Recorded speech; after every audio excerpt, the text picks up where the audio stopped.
What's up, brother? Hey, good morning, good afternoon. How we all doing? Doing It's a good. beautiful day.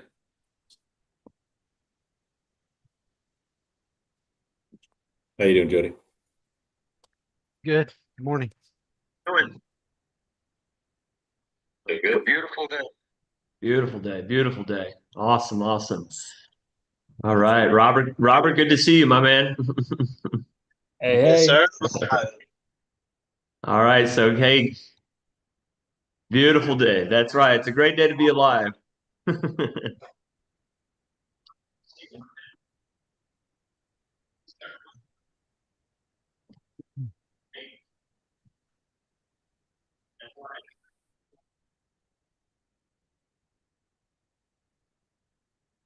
All right, guys, we're getting ready to rock and roll here, getting everyone in. If you got any teammates right now that need to get in on the call, by all means, just get the notifications out. Make sure that we're getting ready to launch. We got a big day today, a lot happening. And I'm excited to be able to launch with you guys. We got a whole crew on board with us here from Annexus, which is amazing. Um, and really excited about everything that we have happening with the Annexus nationwide partnership. And again, be sure to just get the notifications out to your teams and everyone, guys. I'm not sure if Tim O'Rourke's going to be on with us. Usually he does our Wealth Wednesday kind of money under management, what's happening in the market call. I wasn't notified if Tim was going to be on with us, but do know we got obviously the whole Annexus team and several key individuals from nationwide, from specifically the suitability department that are on with us here today. So I'm going to go ahead and just get things rocking and rolling. I want to kind of give them the floor because I know they got a lot to discuss and kind of go over with us. So I see Alex with the Nexus. Good to see you, my man. Man, I'm going to go ahead and Hey, just throw it James. over to you fellas to kind of pick up and take it from here and just kind of give us the latest and greatest of what's happening from the Annexus nationwide partnership, as well as some of the tips and strategies that we can use in the field with the clients that we're serving to be able to get these big fixed indexed annuities pushed through on bigger cases faster and really make it a smooth, seamless transition for the client and make sure that we're doing well in return with the commissions that we receive. So, Alex, the floor is yours, my man. Awesome. Thank you, James. And thank you, everyone, for joining us today. I really appreciate it. I really also appreciate the continued business and the support we're getting from you, Jody's overall team, but all of you out in the field writing business and talking to clients and prospective clients. Today, we've got a great session. I'm going to introduce Kaluna Lucas. He is the head of our operations department here at Annexus. If any of you have gone through an application or reviewed an application with someone at Annexus, that is Kaluna's team. They're all experts on anything operation based with Nationwide New Heights Select specifically for today. They're going to go through some suitability discussions, some suitability topics, and I'm really excited for it because hopefully it makes that application process as well as just the overall process with Nationwide that much more fluid. And yeah, with that, Kaluna, I'd love to turn it over to you. Hey, Alex, thanks a lot. Jody, appreciate the time today. So we do actually have on with us Adam Parlett Adam Tornberg and Matthias Brayboy from Nationwide. They work in the suitability team. So the reason we have them on is because along with the ease of application using Firelight, we want to touch on ways to make sure that your business is processed quickly. So when we go through that suitability piece in the Firelight application, we want to make sure that we cover exactly what kind of questions they're going to have and how you might be able to answer those questions more efficiently so that Nationwide suitability team doesn't have to come back to you and ask for more information, more details. So the thought here is, how do we provide Nationwide, the suitability team specifically, the information they need when they submit an application so that they can just go ahead and review the application, process it, and pass it on with suitability without going back and forth and asking you additional questions. So with that, I'm going to go ahead and share my screen. Oh, let's see. Jody, I don't know if you can switch this and make it so I can share a screen.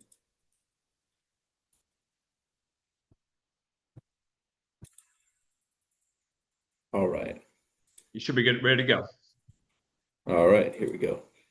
So I'm going to show you the My Annexus site, which you all have access to. And in the application section, in the Nationwide area, there's a drop down that says New Heights Select. And what you're going to do is go to Annexus Direct e-application. And this is going to bring you into our Firelight system. And what this does is it allows you to submit an application or process an application. You can send it to your clients for signatures. So you don't have to be sitting directly in front of them, which we think is great. And I know some of your businesses manage that way. So you can create an application, walk through with your client on a call in person, however it takes place, and then you can have them sign it. If they're in your office, you can also have them sign it as well. They can simply, go ahead and go through that same process with them directly in your office. And so the thought here is there's not an application packet. So with some carriers, you notice that they've got all these paper apps and they're outdated. You submit an application, it gets to the carrier and they tell you, hey, we replaced that application last week. You need to go back out and get a new application. So this alleviates that problem and creates a scenario where you've got current paperwork for an application.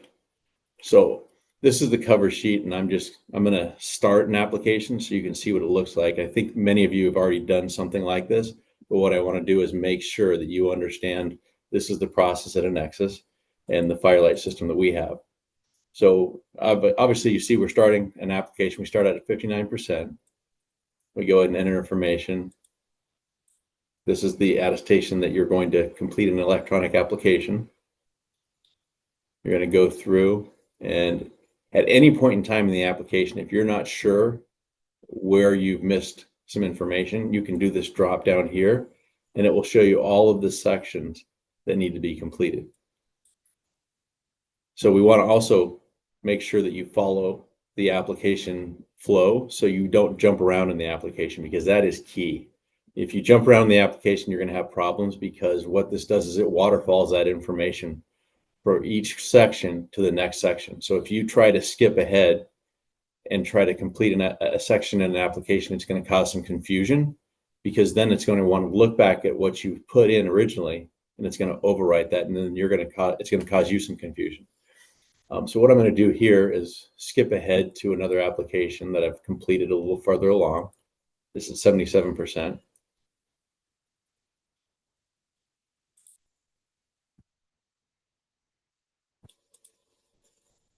And then we'll go through, and you can see different sections of the application. So is this living person? Yes.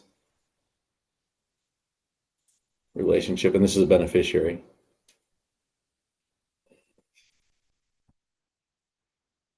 I'm going to go back one page just so you can see what we've done. So we put in the client's information. We're going to put in the date of birth.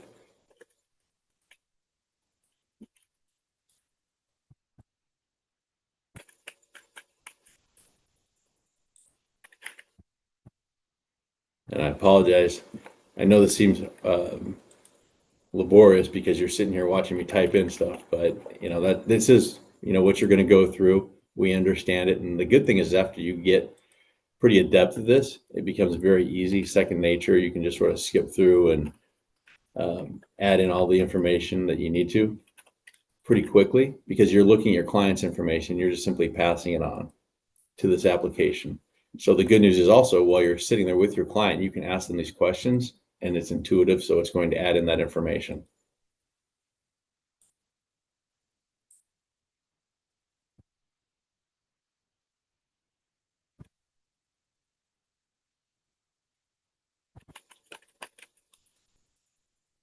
So I think, you're sort of getting the gist of what this looks like. And I don't want to waste everybody's time and go through a whole application. What I'd like to do is get into the meat and potatoes of this and skip to the suitability section of the application, and then also go ahead and go through the section of the application where we're going to go ahead and submit it, so you can see what that process looks like as well. So with that thought in mind, what I'm going to do is ask Adam from Nationwide to introduce himself, and also Mateus. Yeah, good morning, everyone. Thanks for Kaluna, everyone, for having us be a part of this presentation. Yeah, my name is Adam Tornberg, and I'm one of the suitability principals here at Nationwide. I think We have 12 suitability principals in our team. And, we just appreciate the opportunity to kind of communicate, look at the suitability questionnaire and look at, some different areas where people get hung up on or some areas to pay a little bit more attention to. It is an all-encompassing form. It's meant for, different products, but specifically we're doing the new Heights version today. So sometimes, the way you interpret a question could be different amongst other people. But anyway, thank you for the time. And I've been on the nationwide suitability team since 2012. So I've been around for a minute, and that is our objective, though, is to try to make things easier, make things simpler, and hopefully, if you haven't seen the process of the form, this would be a helpful way to look at how it's filled out or how Kaluna is going to walk through it and go from there. Thank you. And Mateus, I don't know if you want to take a quick minute and introduce yourself. I think you're on the call as well.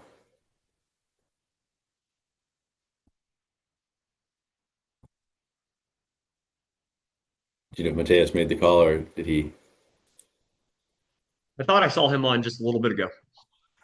Oh, we'll go ahead and just keep going forward. And Mateus, if you're on, we can't hear you, Yeah, but we appreciate you being on. he is on. I see him. He's got his headset on. I don't know if he can hear us. Okay. Well, we'll go ahead and just go forward with this application. So we're going to make it a transfer, and we're going to make the source of funds. I'm sorry, we're going to make the funds $230,000. And the source is going to be a 401k. So this is the section where you're going to put your premium dollars in and the contract type. And since it's a 401k, it obviously can't be a non-qualified account. So I've already failed and gotten that wrong. So there we go. And what we're going to do is we're going to, like I said, we're going to skip forward to the suitability section.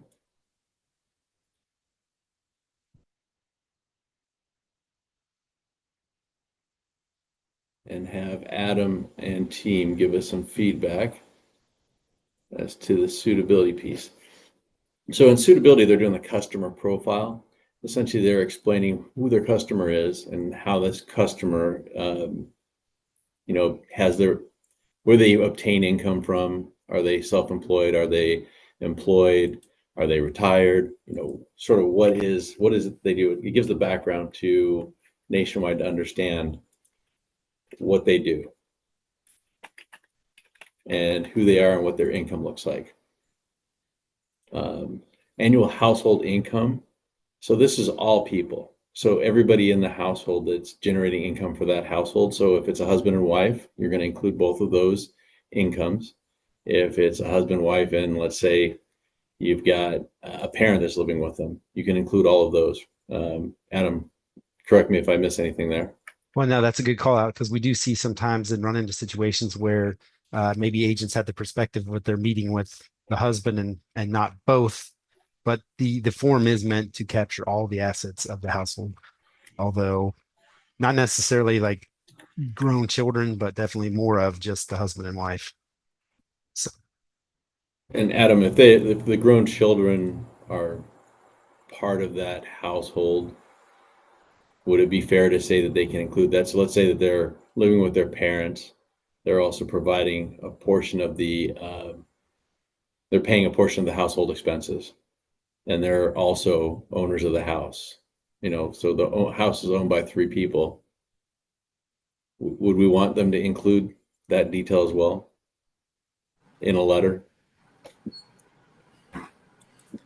So I'll chime in here, and sorry about that. I was trying to figure out how to unmute myself. I'm Matthias Rayboy, also of Nationwide Suitability. So to answer your question there, we typically only care about immediate household, so client and their spouse. If they do in some way are accounting for like a child's income, if say they're kind of a dependent in a child's home, that's kind of something we will likely just ask for a clarifying question on. One thing that I've seen before in the past is if a client's income expenses are particularly low, that will be where that clarification comes in. We'll hear about how the child is mostly taking care of expenses there. I was going to add, when it comes to income, one thing we do see a lot is people will tend to put monthly amounts there, and when we see that, obviously it'll look particularly low. So just make sure that stays as an annual amount, and just kind of saves a question from us on the back end. Thanks, Mateus. And the reason I asked the question or called that out is because we want to make sure that when you're submitting a case, you provide full information to Nationwide. So we see a lot of applications that come in, and to Adam's point, the client or the advisor is just looking at the individual client. They're married. They put in just their income. They put in the total household expenses. So I've got the client that I'm sitting with and taking the application for, the wife, who's got $120,000 of income. Her husband has $280,000 of income. They put down the household expenses at $150,000. Well, now that math isn't going to math.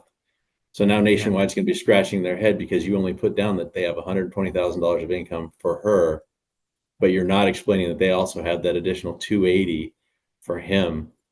And so they're going to question, and they're probably going to come back and either question that or potentially decline the application because they don't know the full detail. So when we're filling out an application, we need to provide as much information as we can about that household. Yep. And again, you're going to hate me because I'm going to take up some time and type in some information. So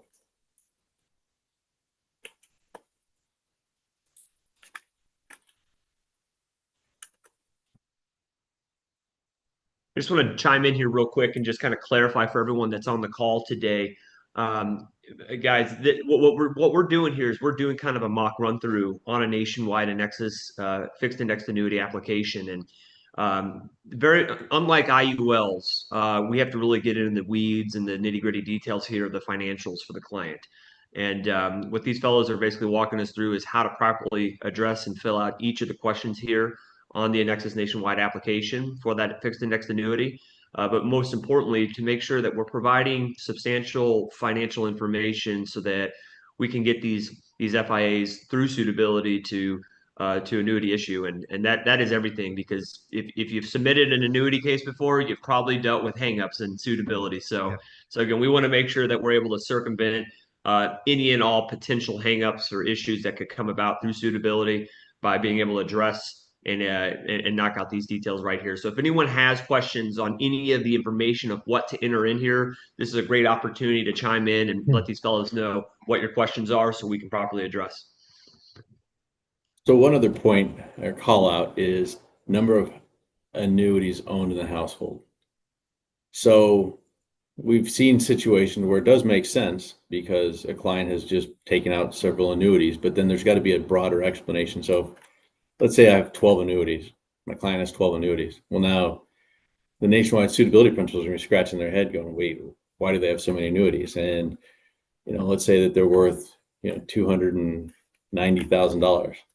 So a broader explanation that, hey, not 2 million, that they've, taken bonuses or done whatever that they've done over the last 10 years to accumulate these individual annuities. And I'm taking 12 and saying that because that's a high number, and that's going to definitely cause a question because there's going to be an annuity concentration, meaning that there's an abundance of annuities. And so having some details about why they've got so many would help the annuity team or the suitability team understand that reason. Versus 3, where, okay, now we look at the household income, we understand that there's not, 12 different annuities that have costs associated to them and fees. So now Nationwide's going to look at it in a different perspective. So calling it back to looking at the picture, when you see what's going on with the client, you have to look at it, not in your perspective, but look at it from the suitability perspective or Department of Insurance perspective.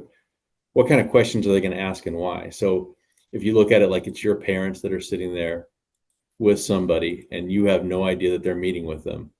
And then you come back into the picture later on and you're asking, why did you take this out? Think about it from that perspective when you're filling this application out. Look at it not that you're the professional, but that you're the child or that you're the person who has no idea about this client and why this was taken out, and you're trying to explain why it's suitable. So we're going to add in the objectives for this case, and you put as many as makes sense. So principal protection, immediate income, lifetime income, past to beneficiaries, whatever suits that client or fits the policy. One other thing to call out is that when you're doing the suitability question, aggressive, conservative, it's based on this annuity only. Meaning for this annuity, not their overall portfolio. So they could have a brokerage account that they're aggressive in, but we're not concerned about that. We're concerned about only this policy. Adam, Mateus, do you want to add anything in there?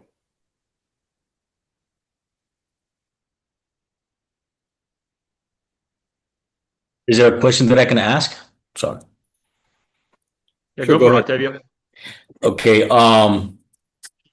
Down in South Florida, we have a large Hispanic community.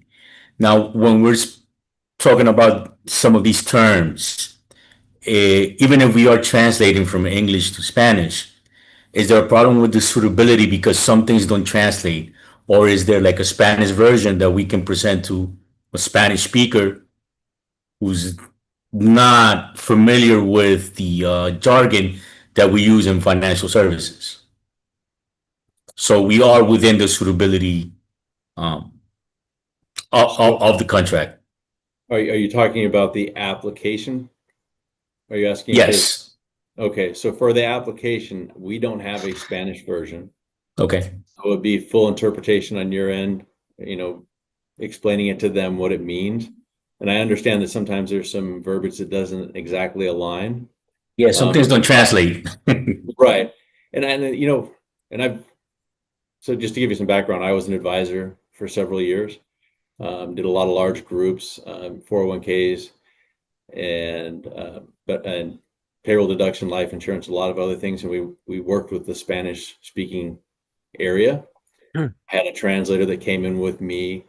And you're right. It is, hard to explain some of these things, but there is, a way to ask the question or explain it.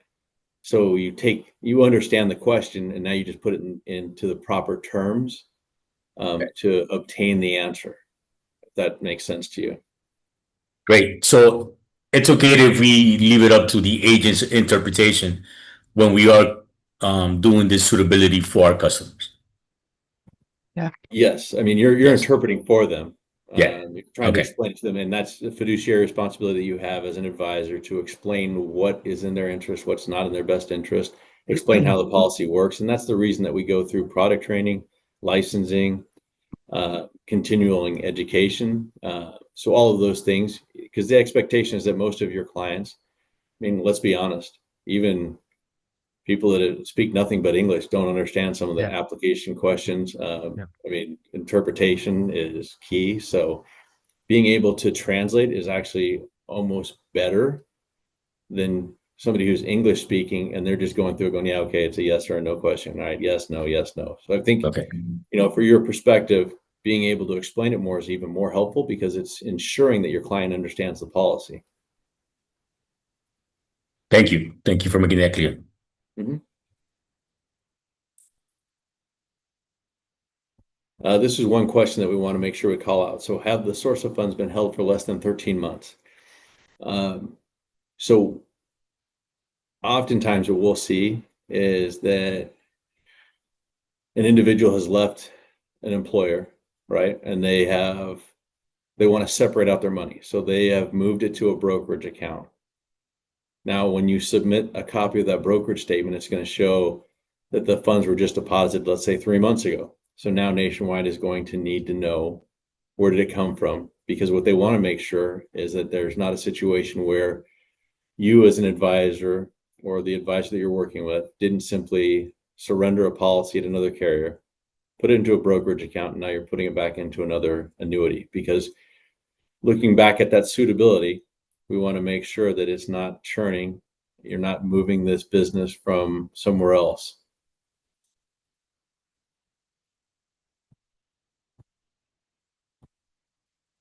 Adam, do you want to add anything there? No, but I would say that's a great call out because those types of things happen. You know, if a client's worried about safety principle and they want to roll their 401k into, you know, a brokerage account, like a money market, that very well may happen.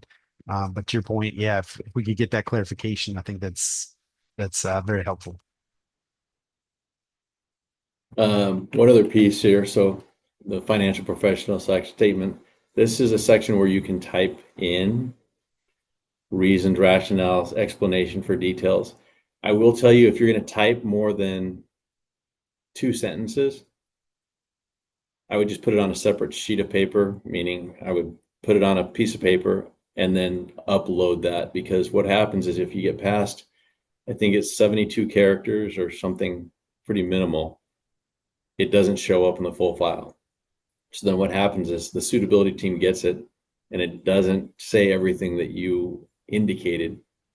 It gives them 2.5 sentences. So if you're going to put a lot of information in any of these sections, I would just go ahead and add it to a separate document and upload it.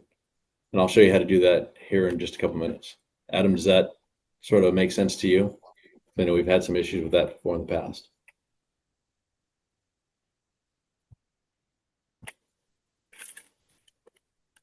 Nope, I think you're on mute.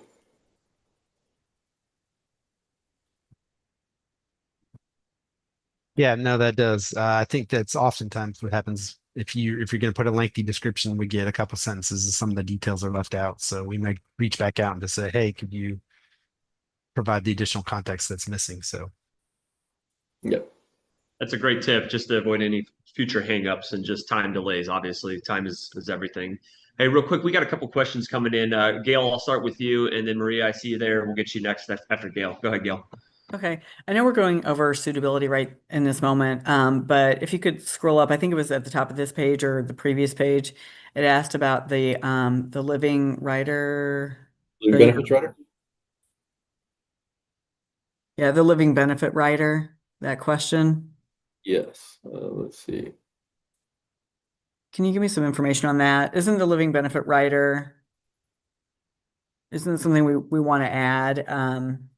So it's a case-by-case situation. So each one of your clients, I mean, you're going to have to look at what is it in their best interest. So I'm not going to say that it doesn't always make sense to have a income rider or a death benefit rider or whatever it is that you want to choose. But again, it's looking at the client's financial picture, what makes the most sense for them.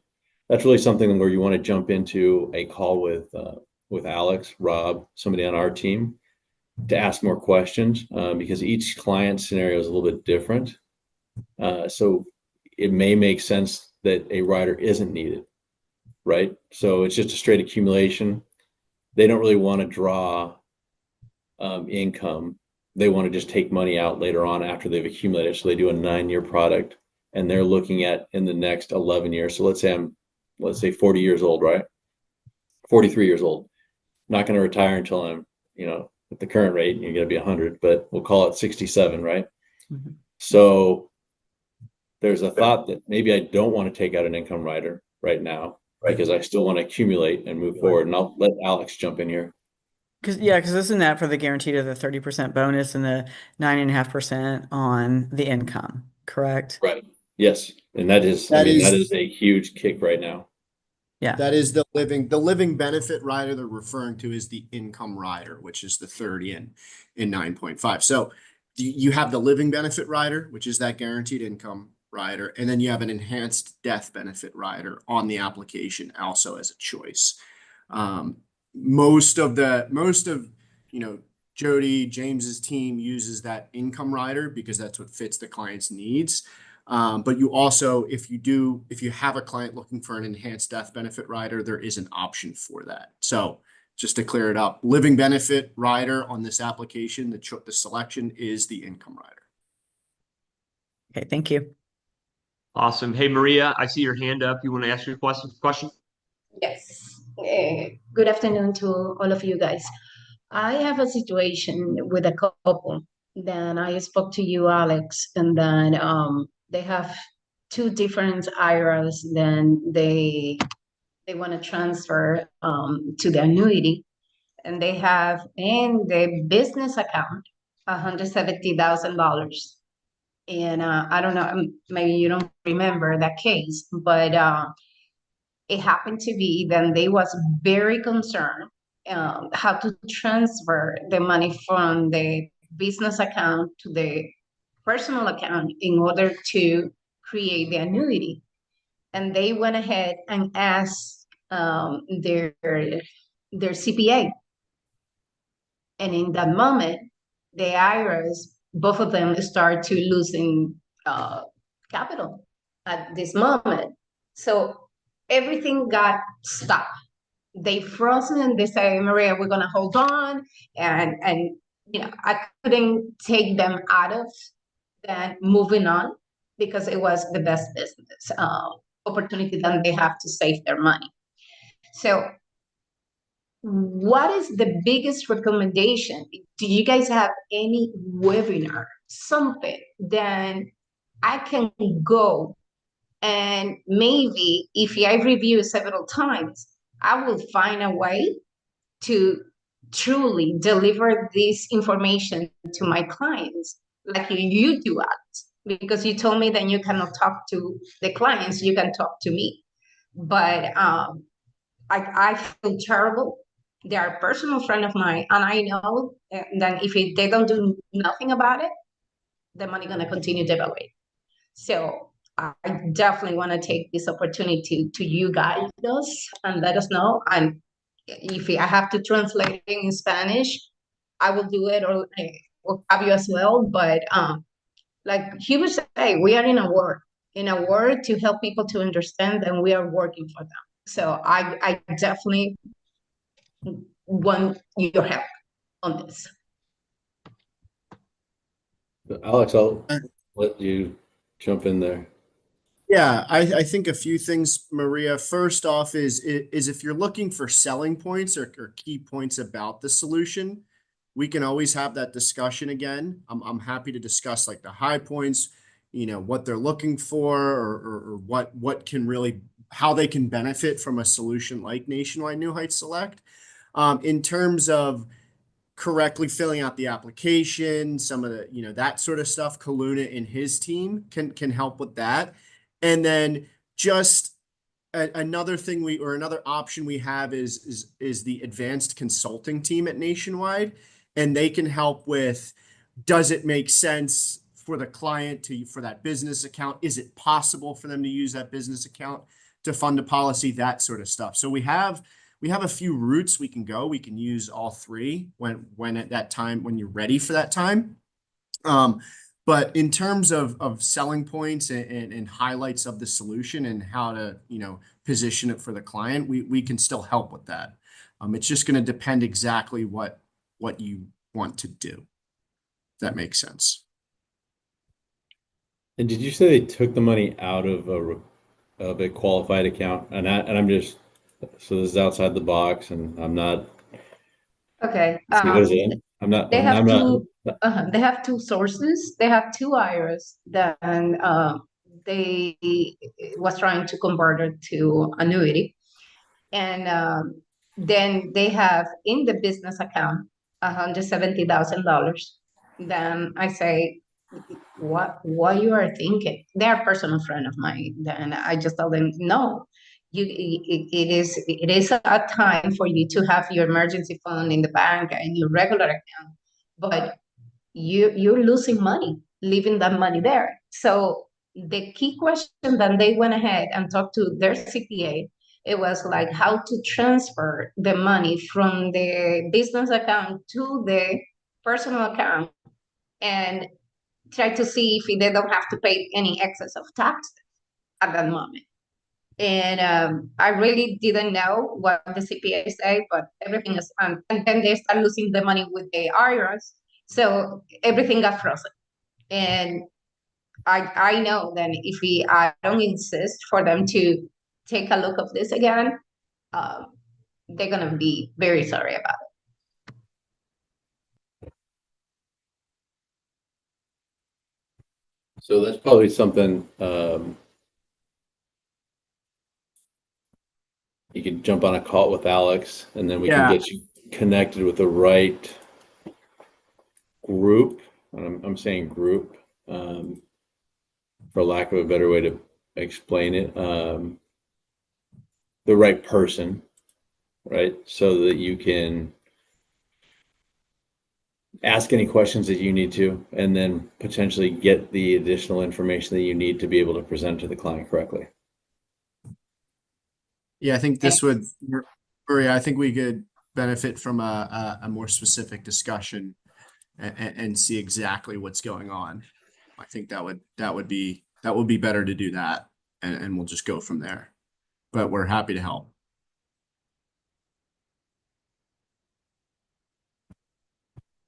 Anybody else have any questions?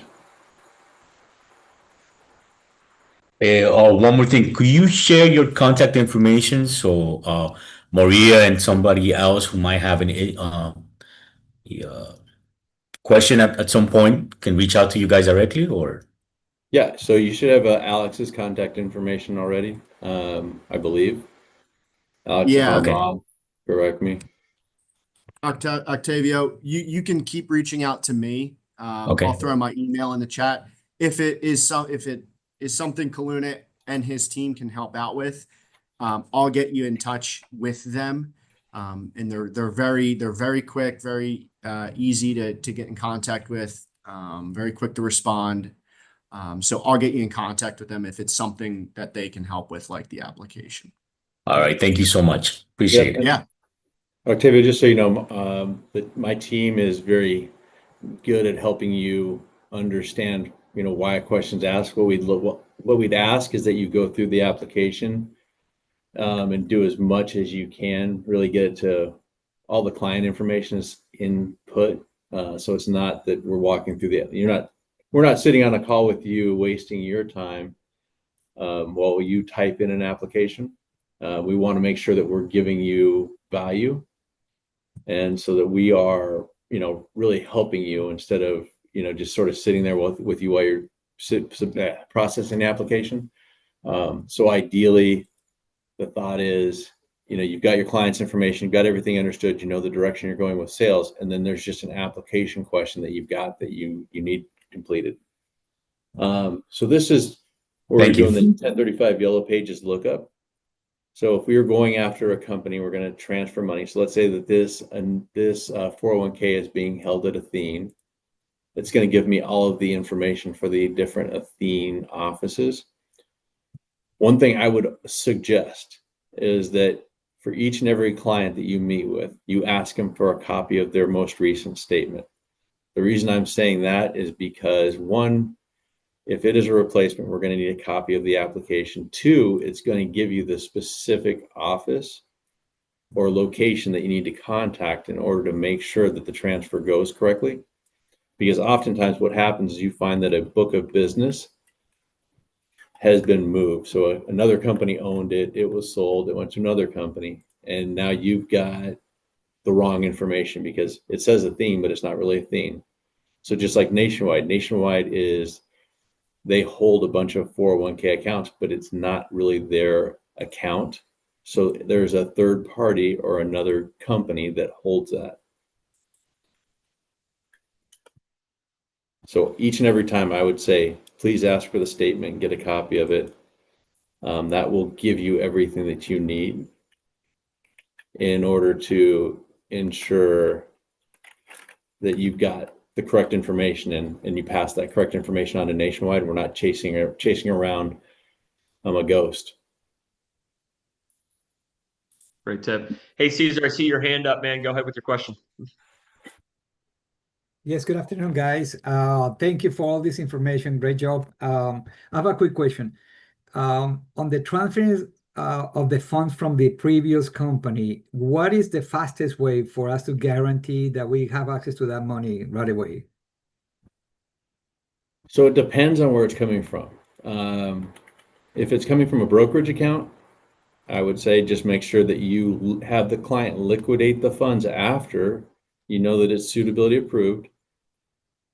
And that will ensure that when Nationwide goes to get it, meaning they send over the TOA or the transfer, that it's available. Because oftentimes what happens is the transfers team will send out the information to the seeding firm and they'll get a response back that there's no funds, right? So it's still in an investment. And so that's one of the delays that we see. Aside from that, if it's another, let's say another carrier, so you're doing a 1035 exchange or you're doing a rollover of a IRA or a 401k, I would confirm with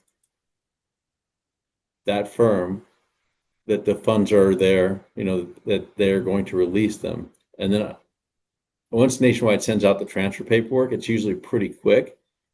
There are some companies that will hold on to it and they'll send your client a letter. The good news is on the web for Nationwide, they will give you current statuses and when the last follow-up took place, what happened. And I would say you can even call. And this is what I used to do, is I used to call with my client there just to find out the process. Because that always, one, it solidified that my client was working with me and they understood the money was moving. Two, it was already a call on record. So now that carrier or that firm has a call that my client called in and they're looking to move their money. Awesome. And, back in the Stone Ages when I was an advisor, there was a lot more conservation efforts. So there wasn't a lot of it's got to be released right away. With fixed accounts, it is still a little slower, but even with the variable accounts, it seemed like it took a lot longer than it does now because now the ACAT, they do a bunch of different things, they wire. So it seems to be a lot more efficient. So I would say the main thing is just stay on top of it. See if there's anything that seeding firm will tell you. Okay, great. And I have another question on the bonus, right? Correct me if I'm wrong. I understanding that if a person is rolling money from another company, and we offer the 30% bonus for the 9.5, and the person let's say that is an 8 years program, and the person for any reason decide to cancel in year number 5. The benefit that the client will get will be only on the amount that he submitted. In other words, the bonus is no longer a factor that will enhance the benefit that is going to get at that point, or is that actually being part of the account at the moment that the person is going to take the money out? Hey, Caesar, great to see you. I'll take this one since it's a product question. Great question. The bonus and the roll up are only on your income benefit base. So if you funded a policy, if you funded a New Heights Select policy, went into force, and in year 5, in your example, you decided to walk away from the contract, the bonus and roll up are not on your surrender value or death benefit. Okay. It's an income-based bonus and an income-based roll-up. It's not a premium bonus or premium roll-up. You also in year 5, and just I feel like I have to say this, you'd have surrender charges as well, since it's year 5 of the 8-year surrender. So I'd be aware of that too.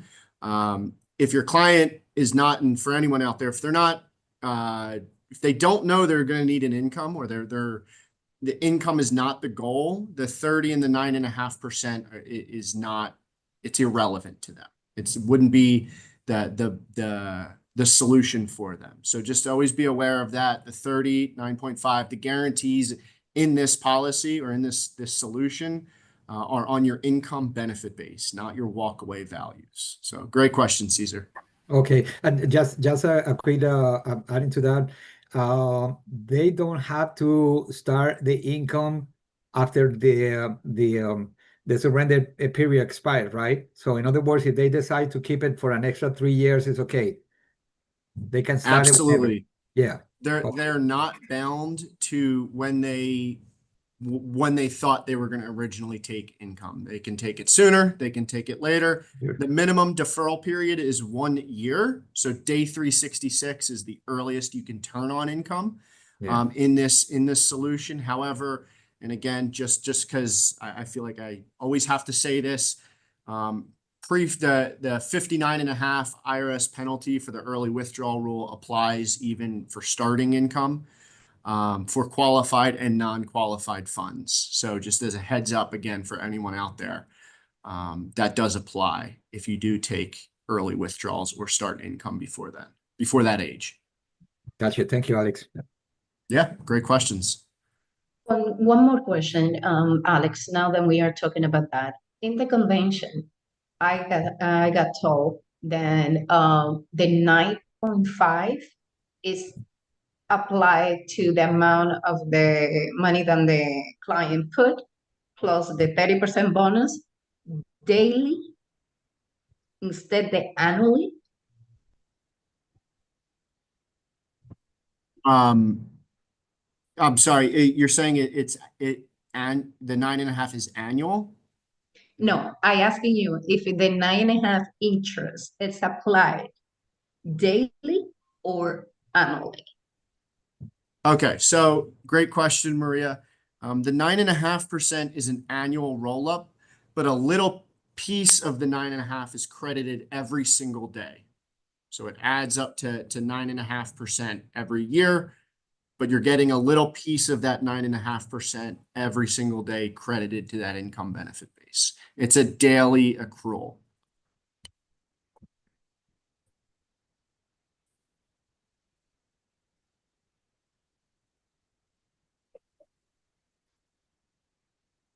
So Hey, real quick, Kathy. we got a question from Kathy. Go ahead, Kathy. Yeah. Hi. So anything special on some of this in talking about rolling over a TSP? So I did one this week, and when you pull up carriers, all that shows on the client statement is TSP and what they've got in it. And so there was no option for, a mailing address or anything. And so we're working on that. So I need to know about that. And then also, anything that they need to do on the employer end, because that's a little more challenging doing a three-way call and calling in like you would with a F&G or another carrier to get the information that we need. So could you cover that specifically on the TSP transfers? you want me to take that one, Alex? You got it. Yeah, that'd be great, Kaluna. So thrift saving plan, a lot of those are third-party administrators. So you're right, there is going to have to be an interaction with the employer. I would suggest starting with the employer to find out who is holding those funds, and then they should be able to connect you with them. In addition, there's always, not always, 95% of the time, they've got some special paperwork, meaning that they've got their own paperwork. They have to sign off on it. They have to release it. So I would work with your client and their employer or prior employer to obtain all that information ahead of time, as opposed to getting the application submitted, sent over, and then you were working additionally after that fact, and it takes extra time. So anything like the thrift savings plan, 403B, anything, I would say start with the employer, get all of the information you need on the front end. That way you can get those signatures ahead of time, because some of those also have restrictive distribution dates, meaning that they only distribute on certain dates. So it may be monthly, it may be quarterly, it may be 1 or 2 times a year. So you want to find all that out ahead of time, because then your client knows and they have an expectation, and they can also push on their end. So we've got this application to 100%. We took some questions, so I just went ahead and completed a lot of it while we were talking. The big thing and the takeaway is for suitability, we need to always consider that it's not, we're just answering questions, that the Nationwide team, that Adam, that Mateus, that the whole team at Nationwide, they're all suitability principals, meaning they're licensed. So they're licensed principals. So they're looking at this in a different lens. They're looking at it like, hey, if we have a Department of Insurance come in and look at this, they don't know this client, they don't know this case. What are they going to look at? And what are they going to look for? And are they going to have the same perspective we do? And they need to have that documented. So whenever we're completing an application, just always think about it in that perspective. And I'll tell you, when I was an advisor, I failed to do that at the beginning. And I'll tell you what, me and the suitability team had a great rapport because I talked to him every day. And our compliance officer and I had a great rapport. I brought him donuts every morning because I had to talk to him every day too. And I then understood this is the reason. They need to understand. They need the picture. They need the whole story. They don't need, just a quick snapshot, because in a snapshot, we all know you don't necessarily get the right picture. You might get the wrong action. So just keep that in mind. So we've got an application that's at 100%. So you can see that here. So now what we can do is go on to the signing ceremony. So you click continue. Hey, real quick, Kaluna, just a quick question. And then I got Caesar. I know he just raised his hand again. The fields that you enter right after the financials, it sounds like we want to kind of sell Nationwide on why this fixed index annuity is going to be a best fit for the client based on their current situation and kind of what their goals and what they're looking to do. Is that accurate? It is. I mean, we're not selling them, we're explaining. So we're giving them the picture that we have, our understanding of our client, the client's interpretation of how this policy fits their needs, and then our perception of how this is going to fit their needs long-term and short-term. So we're giving them the Reader's Digest version. And, I'm going to say the Cliff Notes in case, anybody, doesn't know what Reader's Digest is because that's so long ago, but the Cliff Notes version of what is it that this client has. So a pared down version of their life story, instead of a whole book, where we just give them a short chapter of the preface of what it is that they're doing. And that helps Nationwide to really understand that. So that, along with the statement, so the contract or the policy statement. Let me go back here. Didn't want to do that. Click the wrong thing. So we want to make sure that we provide Nationwide all of the details that they have available to them. And that will help Nationwide to really understand what is it that this client's going to get from this policy. Why does it make benefit? Why does it make sense? Got it. Perfect. All right, we got two more questions. Caesar, go ahead, and then Octavio, you can go after Caesar. Okay, thank you. Can you guys touch a little bit on the commission part of it? Because the application asks you if you are A or B or C. I didn't know at the beginning, and then I found out that one of them is like they advance you, the other one doesn't. And just a brief explanation, please. So the different options in here, I'll go into it. Let's see.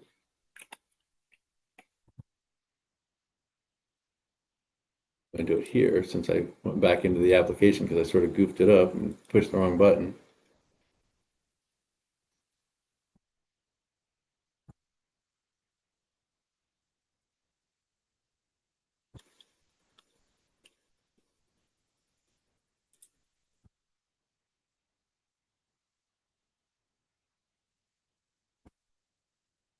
Let's see here. So your question was about the commissions form, right?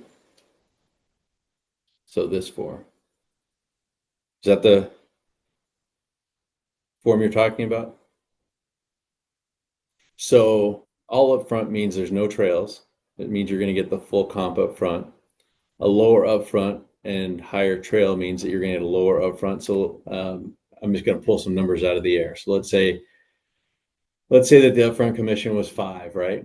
But if you take a lower upfront and take, let's say 4, then you get, or 2.5, and then you get trail payments. So that means that your book of business, as this piece of business stays on the books with Nationwide, they are going to make a payment to you.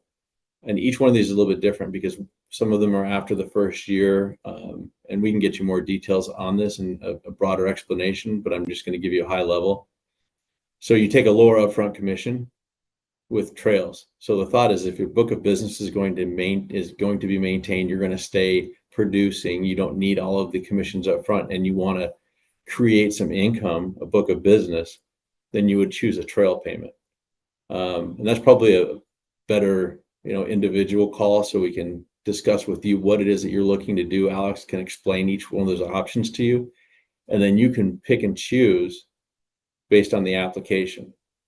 Because, quite honestly, if I'm doing an application that's $27,000, I may just want to go ahead and take all the upfront commission. But if I've got a whole family of people and they've got, one that's 27, one that's 200, one that's another 200, I may want to do trail on the whole book, right? Because I know I'm going to maintain that book of business, and it's going to continue on with me as I go through my career. So it's really a positioning thing that Alex and team can probably work through a little bit better with you. I will say the applications that I've done in the past, and this has just been agent, advisor, opinion, they've used all upfront, no trail. That's just what I've seen from the applications I've worked through. I know James has done applications himself. I don't know if he has an opinion on this or what he does, but Yeah, I would just say just leave it as all upfront. And quite frankly, I don't even think that it requires us to even enter anything there because I don't recall seeing a red field. It was just yellow. So if it's yellow, it's optional. If it's red, it's required. Correct? Correct. Yep. So the default is for any application, if you don't click it, it's all up front. Got it. very good. Beautiful. Hey, Octavio, you got a quick question? Yes. Yes. Thank you. I'm sorry, Octavian, sorry that I interrupt. Just not to lose the thought. The trail are going to be paid on a quarterly basis. Is that how it works? Correct. Yeah. Okay. Thank you. Just wanted to know. Okay. ahead. My question was, do you happen to know if the integration for the information, it's going to be linked to our Abacus Wizard kind of stuff, or we have to do a completely new application for each customer? That's more of our end in HGI world. I don't know if you're they're not going to be familiar with that, Octavio. That would be a question to direct to have Mauricio answer directly. Awesome. Thank you. Which again, Mauricio, I know he's doing his call today at 2:30. I'm here. Thank All you. I could maybe just there you invite go, Mauricio. people to, if you want, it is Wednesday, so I will have some training at 2:30 for Cyberzeus, and then we're going to go to Abacus. So yeah, I mean, this is obviously a place. I don't want to hijack this because this is really learning about the application, how to properly fill that out. But I have some things to share with you guys to make sure that you have no compliance problems in terms of what the ratios, depending on how much money people have, where they're at, how much that'd be even considered to be put into an FIA. That's a big one. And so you have all the FNA. There's a lot of things you can do to speed up the process, not just with Nationwide, with any carrier, because that's, there's an industry sort of standard that we need to know. But again, I'll wait with you at 2:30 Eastern time. Colton's going to send you the link if you want to join me there. All right. Thank you. Awesome. Kathy, I see your hand raised. Go ahead. Yeah, I was just going to interject back to that previous question about taking upfront commission or lower in trails. And I'm fairly sure it's the same with HGI as it was with my predecessor company. Our point, excuse me, our points for contests, promotions, et cetera, are based on points are generated from the commissions that are paid. So if you do upfront, you get the commission, the full commission, you get the points on the full commission. If you do the lesser with the trails, you're only going to get the points for that portion of the commission that gets paid up front, and then you'll get the small points as the trails get paid out. So something to think about in terms of the HGI world and how we track everything by points. So I just wanted to interject that. That's why most people will always pick the full upfront commission. That's a great point, Kathy. Thank you for sharing that. I agree. Go ahead, Mauricio. I do have a question. This is probably just came after Octavio's question, and we have a full, let's say, FNA from a client, and I know that Firelight worked with Redtail, and some CRMs where advisors are able to just merge all the contact information, like all the financials, income, net worth, expenses, assets. Like basically it speeds up the process. I've never really used Redtail or anything like that. I've seen that they have that. I don't know if there's even a question for this forum here, but that way, if we have the data, just kind of put in the same thing, name, last name, address, phone number, social security, all that information to be populated. Because I know if you have advisors that use things like Redtail and other CRMs that basically API into this so that the application can go from, let's say, 30 minutes to 5 minutes. So currently we don't have an integration because it sits on a different platform for us. So we have no way to connect to your Redtail or your instance of your CRM. So although that is something that is used by some, it's not something that we have available because of that I've connection. actually seen it from Firelight, like because I know Firelight is not Yes. nationwide. They just provide you that they do it. I just kind of seen that, but Yeah, so there's a Firelight through plugin. the question. Yeah. And we can probably, and Mauricio, if you want to jump on another call, we could walk through, what that might look like. But for our instance of Firelight, because again, we don't have the ability to log into anybody else's instance of Redtail, Right. it would require a way to connect the two. So Firelight having a connection, in the sense that Yeah, they it's would just have to, data. We don't have the data. It's just API Yeah. for speed. That's all it really is. Yeah, and But, we could go through that if that makes sense. If you got some time, maybe next week we could jump on a call.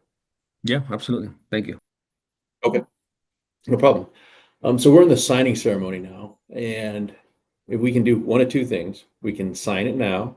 So if my client's in the office with me and I want to sign it right now with them, we click this one. If my client's not in the office, they're in their house, they're at home, they're, wherever they are, and I want to send them an email, I would go ahead and do this, click send email request. And what that's going to do is create an email link for the client so that they can go ahead and complete the application. And all they need is their date of birth and their last four of their social security number.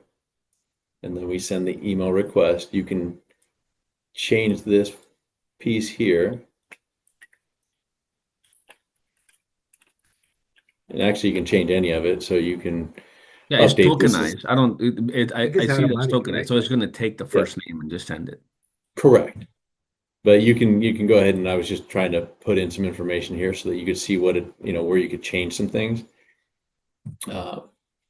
But in any case, this is how it sets up. And I say you can change this even though it is tokenized, because if we've got a business name or something else that was input, you don't want to obviously send it to that. So just throwing that out there. And then what we do is we'd send that email request, and it would go to the client, and got my email account that was sent to pulled up. So I'll just wait for that to come over here. And then what I'll do is show you what it looks like.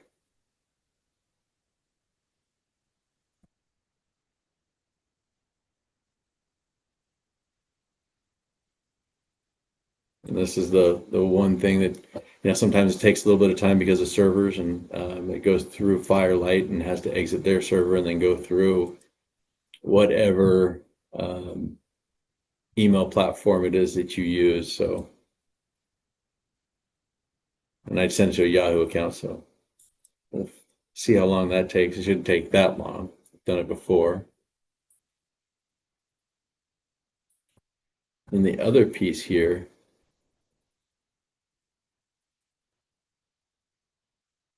is going to be the agent signature. So once my client completes their application, I need to go back in, sign it, and release it. And I'm going to tell you that my thought is to always wait until your client has signed it and then go back in and sign it. Because what happens is you've done it, you signed it, Your client signs it and you think, okay, it's gone. It's submitted, but it's not. You have to actually do that. You have to release it. And so by holding off and waiting until you've signed it, it creates that sort of filter for you to make sure, okay, I've done this. I've actually submitted that case, because it'll give you an email that says it was submitted. But this is the signing ceremony, so I wanted to make sure that you see this. This is the same thing the client's going to go through. Basically, it's a section, it's the application completed, and you're going to sign off on each section. I reviewed and agree. So the replacement form. So the thought is that you and the client are going to go through each one of these sections to attest to the fact that everything was completed. The same thing here. And you're just attesting to each section. Suitability. Non-solicitation form. And the disclosure. And then what it does is it populates this here. You can either type in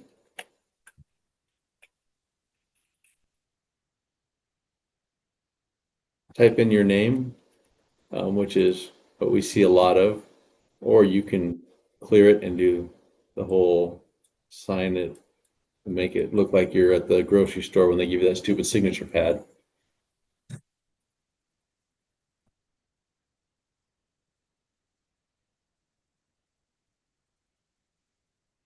So, and I'm going to bring this over here so you can see.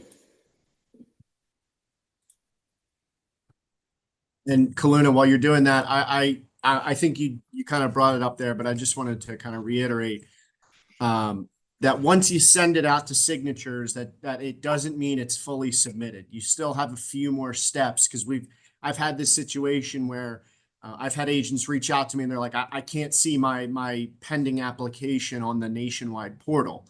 And more times than not recently, it's just because the application hasn't been fully submitted. So I would always go back into Firelight just to confirm that, you fully submitted it, and we can confirm that for you as well. But just as a reminder, even though you sent it out for signatures for your client and you've signed it, doesn't mean it's fully submitted yet. So I can share something that will save people a lot of time. If you have a non-resident license in other state and you haven't let Nationwide know, it's not going to show, because you're not going to show license. They don't automatically do that for some reason. That's what I went through. Yeah. They do just in time for a lot of states. So they'll appoint you in your primary state, and then as you have business come in, they will appoint you. So if you didn't submit the licensing on the front end, I would make sure that when you submit your application, just submit your appointment paperwork as well. But that's a great call out. Let's see here. So this is the link. You're going to log in and do. Your client's going to put in their information. And you're going to go to sign activity. Or not you, your client is. And it's going to be the exact same thing that we just did, except for the client. So in this instance, I'm acting as the client, attesting to each one of the sections. And again, we've got this opportunity here.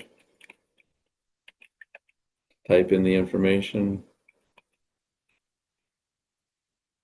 And we can go ahead and leave it as this, or again, we can clear the signature. And do that. So now I've signed it as the client.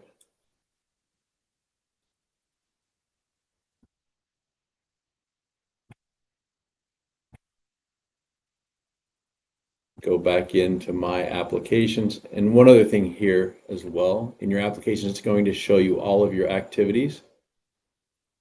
So it's going to show you all of your applications, where they are, if they're completed, or if they're still in signatures. And it'll give you a history. One thing to call out too is that if you do not go in and touch an application, and I'm going to say just do it every 30 days, it will get deleted. And we're not deleting it. It's a security measure in place at Firelight or at Hexure, because what they don't want is your client's information to simply be sitting out there. And this is where we see a lot of people sort of forgetting this last step. So you can see it's been data entered, the signature done, finalize. So this is where I would click continue. And I would click yes here. And that would then send the application to Nationwide. I'm not going to submit this one because if I send it over, Nationwide is going to have an extra application. They're going to scratch their heads because they're going to wonder who I'm a test is. And then they're going to be frustrated because they're going to have extra cases out there and they're going to have to remove it from their file. So they don't want to create a situation where the Nationwide team has extra work to do. We want to keep them working on your applications. But in a nutshell, that's the process for the Firelight application. That's how it goes to your clients. That's what they would see when they receive that application connection. Again, the suitability piece is something that we just really want to emphasize. We want to emphasize that you always provide a copy of a statement.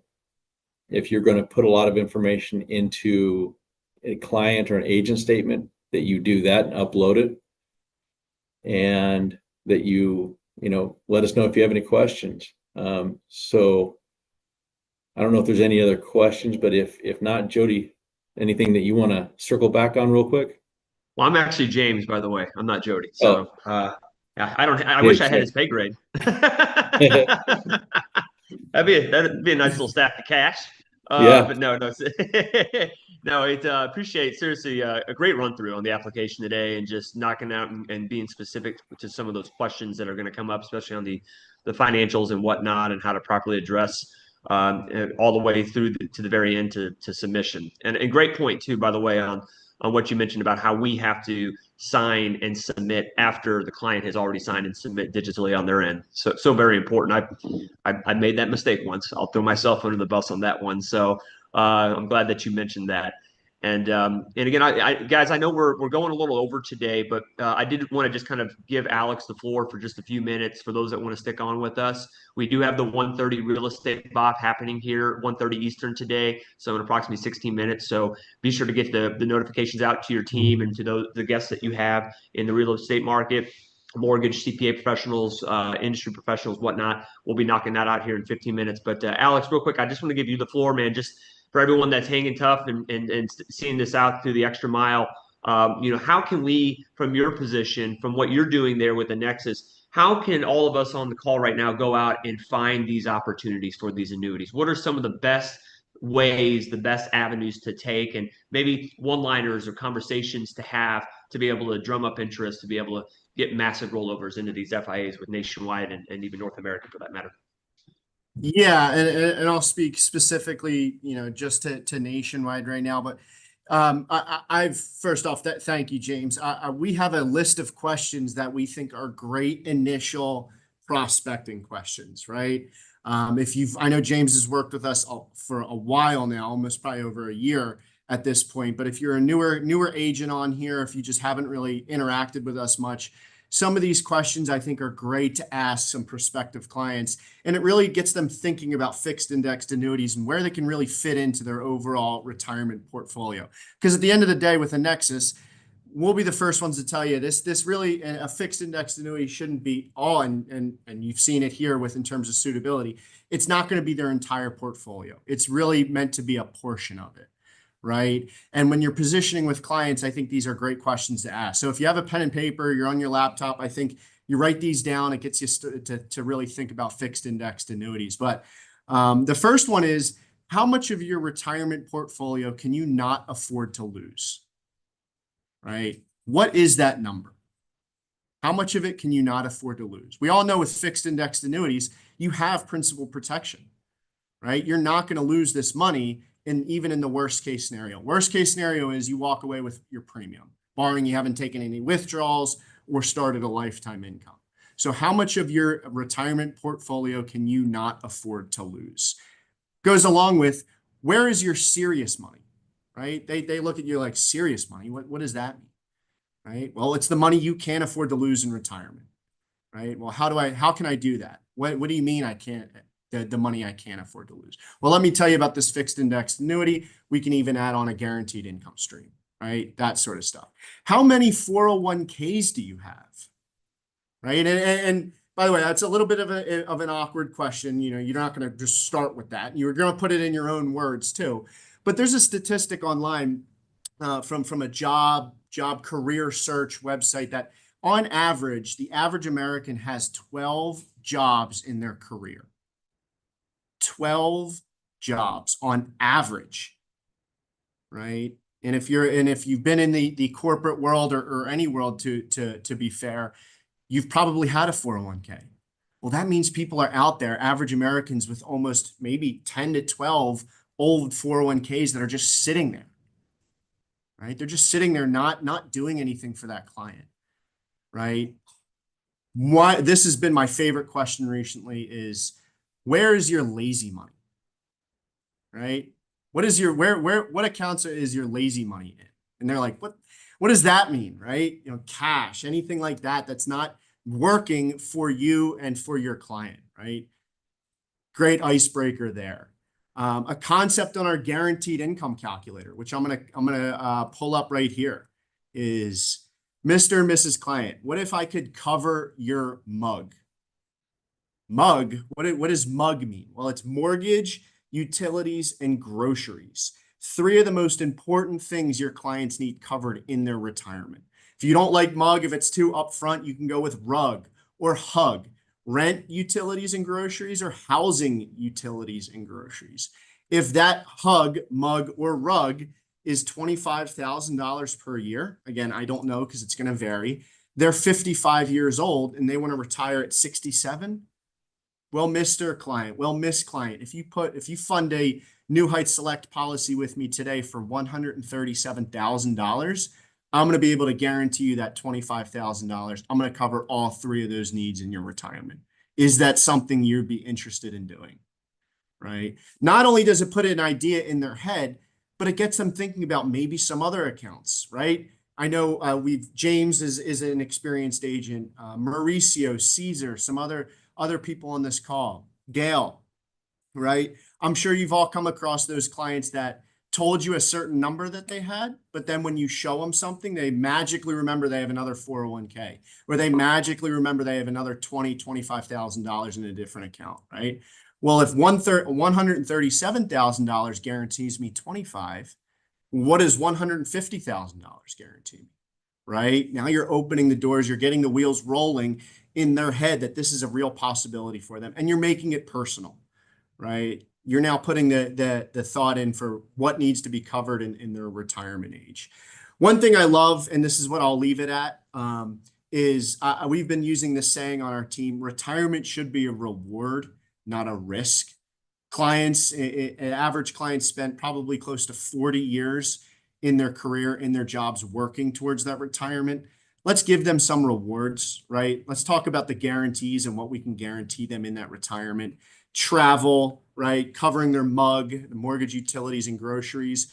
What if I can guarantee you some type of travel domestically or internationally every year while you're in retirement? Does that look like is that $5,000 per year for you to travel when you retire? You're 55 years old now and you want to retire in 12 years. Well, Mr. Client, well, Miss Client, if you put $43,170 with me today, when you retire, I'll be able to guarantee you that travel, just guarantee you those rewards in retirement for you. So I think those are some great ideas to work with. Again, I don't want to take up too much of you guys' time, so I'll be happy to come back on and go into more specifics. But I think those are great icebreaker questions for you. Obviously, you're going to put them into your own words to make it more authentic. But that really gets the clients thinking, right? It makes it personal for them. So with that, I'm going to turn it over to James. I'm happy to take some questions and go from there. Awesome. Awesome. Great one-liners, Alex. Yeah, I think, we live in a world of simplicity and concepts, and, you want to have conversations, mind-opening conversations. It's those one-liners. Those one-liners go so far. So again, guys, I hope you guys were able to write those down. And again, Kaluna and the rest of the team, appreciate you all taking the time to hop on with us today to give us phenomenal team training. I know we went over about 22 minutes here. Guys, unless there's any other questions, we're going to go ahead and wrap things up with a big giant bow and push on. But again, guys, we're going to be here each and every Wednesday at 12 o'clock noon Eastern. Jody is in the Carolinas right now on the Corbridge Financial trip, I know, so that's why he wasn't able to be on today. But we are doing here at 1:30 in about 8 minutes the real estate BOP. So be sure to use the registration link. That won't be here in Jody's room. We have a special link, so that was all sent out on the WhatsApp text thread yesterday. So be sure to stay dialed in, stay plugged in, guys. We appreciate you, and hope you guys have a great rest of your midweek, and happy hump day, guys. We'll see you next time. Thank you, guys. Thanks, James. Thanks, Kaluna. Thanks, Adam. Thanks, Matthias.